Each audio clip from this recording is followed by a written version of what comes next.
Indonesia untuk mandiri dalam mengatur keuangan, mengelola sumber daya ekonomi, dan mengeluarkan kebijakan ekonomi negara tanpa didikte oleh negara asing. Namun, pada masa awal kemerdekaan, kondisi perekonomian Indonesia diguncang oleh berbagai peristiwa ekonomi. Apa saja peristiwa ekonomi pada masa awal kemerdekaan? Bagaimana pula pemerintah Indonesia menyelamatkan perekonomian Indonesia? Mari kita simak materi berikut ini. Assalamualaikum warahmatullahi wabarakatuh. Berjumpa lagi dengan saya Sri Kandi Dwi Poncowati dari SMA Negeri 1 Biak, Papua. Pembelajaran sejarah Indonesia kelas 12 SMA kali ini kita akan membahas tentang perkembangan ekonomi pada masa awal kemerdekaan Indonesia. Negara yang baru merdeka rentan mengalami ketidakstabilan ekonomi.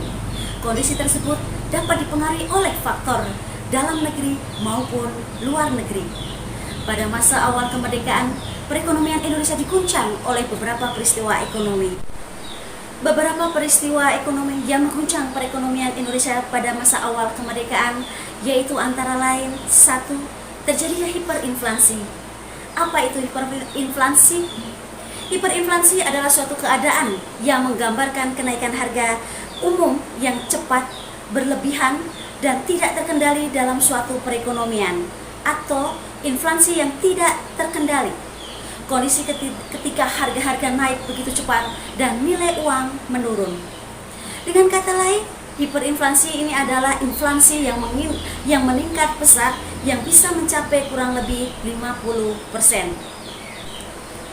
Faktor penyebab hiperinflasi ada beberapa hal, yaitu yang pertama, peredaran mata uang Jepang yang tidak terkendali, dan yang kedua, berlakunya uang nikah di daerah-daerah yang dikuasai oleh pihak sekutu.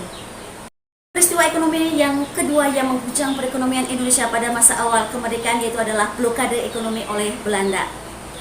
Jawa dan Sumatera yang merupakan daerah yang sangat vital bagi kegiatan pemerintahan Indonesia, sedangkan daerah di luar kedua pulau tersebut dikuasai oleh Mika atau Belanda.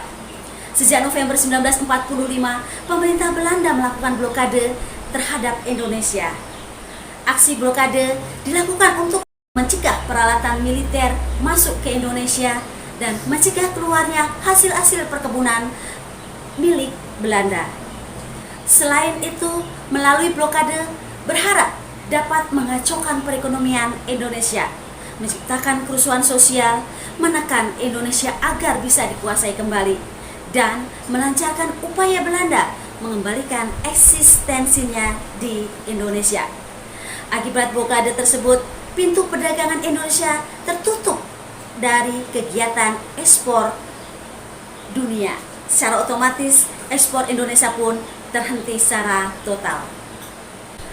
Peristiwa yang ketiga yang mengguncang perekonomian Indonesia yaitu adalah adanya kekosongan kas negara.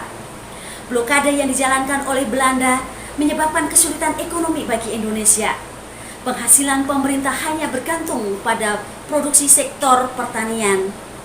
Dukungan para petani membuat Indonesia masih bertahan di tengah keadaan ekonomi yang sangat buruk.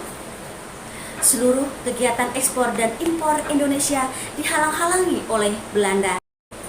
Akibatnya, kas negara Indonesia kosong, serta pajak dan bea masuk sangat berkurang, sehingga pendapatan pemerintah tidak sebanding dengan pengeluaran. Dari berbagai peristiwa ekonomi yang mengguncang perekonomian Indonesia pada masa awal kemerdekaan, maka berbagai upaya dilakukan oleh pemerintah Indonesia guna menyelamatkan perekonomian Indonesia. Keadaan darurat memotivasi pemerintah Indonesia untuk berjuang keluar dari krisis perekonomian. Langkah-langkah pemerintah Indonesia dalam mengatasi masalah perekonomian adalah sebagai berikut. Yang pertama, mengatasi masalah keuangan.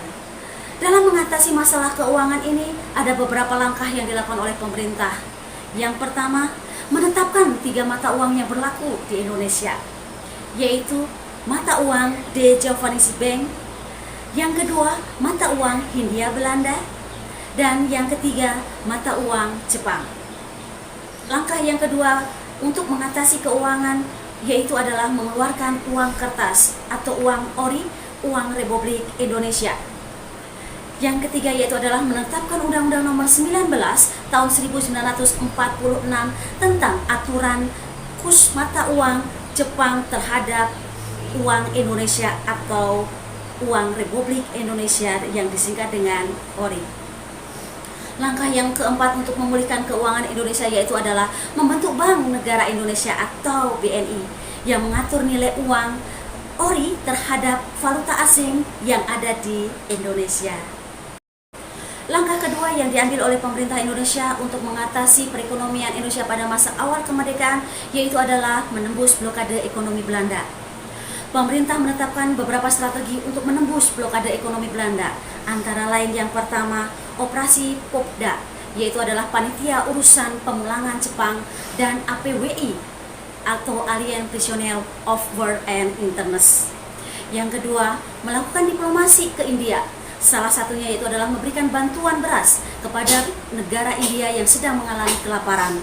Hal ini menunjukkan bahwa Indonesia telah melakukan kerjasama bilateral dengan India.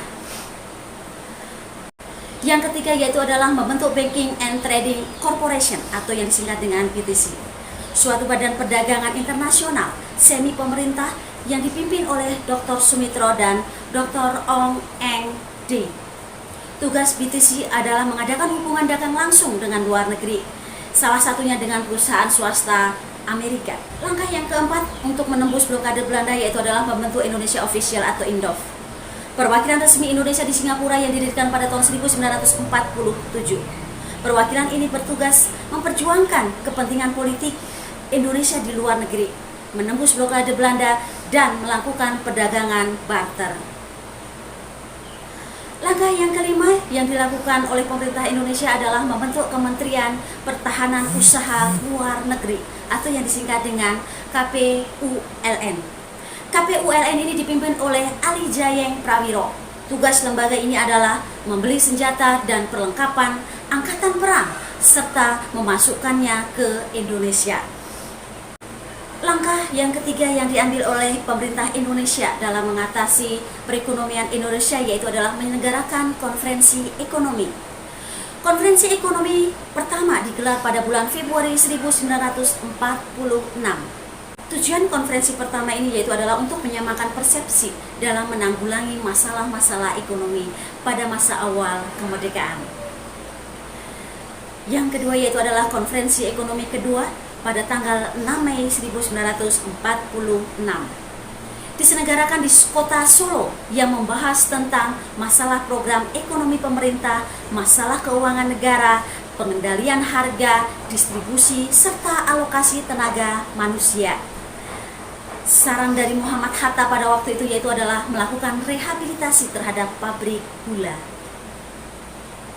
Langkah yang keempat yang diambil oleh pemerintah Indonesia yaitu adalah membentuk Planning Board. Dibentuk pada tanggal 19 Januari 1947. Bertugas membuat rencana pembangunan ekonomi dalam waktu jangka 2-3 tahun. Badan ini atas inisiatif dari Menteri Kemakmuran Dr. A.K. Ghani. Langkah yang kelima yang diambil oleh pemerintah Indonesia yaitu adalah melaksanakan Kasimo Plan atau Rencana Kasimo. Rencana Kasimo dibentuk oleh I.J. Kasimo, Menteri Persediaan Makanan Rakyat pada waktu itu, yang meliputi rencana produksi 3 tahun, yaitu tahun 1948 sampai dengan 1950, dengan mengusahakan swasembada pangan. Adapun isi plan Kasimo atau rencana Kasimo yaitu adalah yang pertama, menambahkan kebun bibit dan padi unggul. Yang kedua, pencegahan penyembelihan hewan pertanian. Yang ketiga, penanaman kembali tanah kosong. Dan yang keempat adalah program transmigrasi 20 juta jiwa dari Jawa ke Sumatera dalam jangka waktu 10 sampai 15 tahun. Langkah keenam yang diambil oleh pemerintah Indonesia untuk mengatasi perekonomian pada awal kemerdekaan yaitu adalah dengan membentuk Persatuan Tenaga Ekonomi. Persatuan Tenaga Ekonomi ini dibentuk di Jakarta pada bulan September 1945. Pusat tenaga ekonomi ini diketuai oleh B.R. Molley. Tujuan dibentuknya PTE ini yaitu adalah menggalang dan melenyapkan individualisme di kalangan organisasi pedagang untuk merkukuh ekonomi bangsa. Langkah yang ketujuh atau langkah yang terakhir dalam upaya mengatasi perekonomian pada masa awal kemerdekaan yaitu adalah melaksanakan program pinjaman nasional. Program pinjaman nasional ini dilaksanakan oleh Menteri Keuangan Insinyur Surahman, di mana pinjaman ini dibayar kembali selama jangka waktu kurang lebih 40 tahun. Program pinjaman nasional ini secara positif direspon oleh rakyat Indonesia, yaitu dengan langsung mendatangi bank, tabungan pos, dan juga rumah-rumah penggadaian. Hal ini menunjukkan betapa besarnya dukungan rakyat Indonesia dan juga partisipasi serta kepercayaan rakyat terhadap pemerintah Indonesia. Sekian terkait dengan materi perkembangan perekonomian Indonesia pada masa awal kemerdekaan. Semoga bermanfaat. Sampai jumpa.